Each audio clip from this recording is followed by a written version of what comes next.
आप देख रहे हैं पौराणिक कथा बालकांड पार्ट 4 कामदेव का आश्रम। यह कथा शुरू होती है जब दूसरे दिन ब्रह्म मुहूर्त में मुनि विश्वामित्र राम और लक्ष्मण के पास आते हैं। वे 3 शैयाओं पर विश्राम कर रहे होते हैं।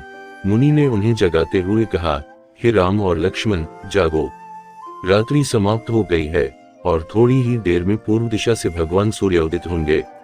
जैसे वे अंधकार का नाश करके सभी दिशाओं में प्रकाश फैलाते हैं, वैसे ही तुम्हें भी अपने पराक्रम से राक्षसों का विनाश करना है। अब नित्यकर्म से निवृत्त होकर संध्या उपासना और अग्निहोत्र करो। आलस्य छोड़ो, क्योंकि अब सोने का समय नहीं है। गुरु की आज्ञा पाते ही राम और लक्ष्मण साया त्याग कर अपने नित्यकर्म और स्नान ध्यान से निवृत्त हो गए। इसके बाद वे मुनि व विश्वामित्र के साथ गंगा तट की ओर चल पड़े। वे गंगा और सरयू के संगम पर पहुंचे, जहां ऋषि मुनियों और तपस्वियों के शांत और सुंदर आश्रम बने हुए थे।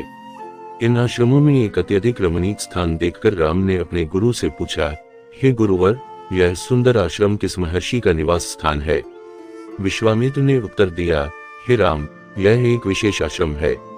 प्राचीन काल में कैलाशपति भगवान शिव ने यहाँ घोर तपस्या की थी। उनकी तपस्या से सारा विश्व विचलित हो गया था।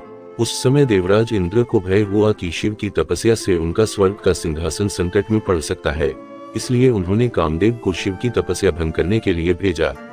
कामदेव ने अपने मोहक बैनम से भगवान शिव को विचलित करने की कोशिश की, लेकिन शिव ने क्रोधित होकर अपना तीसरा नेत्र खोल दिया। उस तीसरे नेत्र की प्रचंड ज्वाला से कामदेव का शरीर भस्म हो गया। यद्यपि कामदेव देवता थे, इसलिए उनकी मृत्यु नहीं हुई, लेकिन उनका शरीर नष्ट हो गया और उनका नाम अनंग हो गया। इसलिए इस स्थान का नाम अंगडेस पड़ा और यह आश्रम कामदेव का आश्रम कहलाता है। गुरु विश्वामित्र की आज्ञा से सभी ने इस आश्रम में रात्रि विश्राम करने का निश्चय किया। राम और लक्ष्मण ने वन से कंदमूल फल लाकर मुनिव को समर्पित किए। फिर गुरु के साथ प्रसाद ग्रहण कर स्नान और संध्या उपासना से निवृत्त होकर राम और लक्ष्मण मुनि विश्वामित्र से धार्मिक कथाएं सुनने लगे।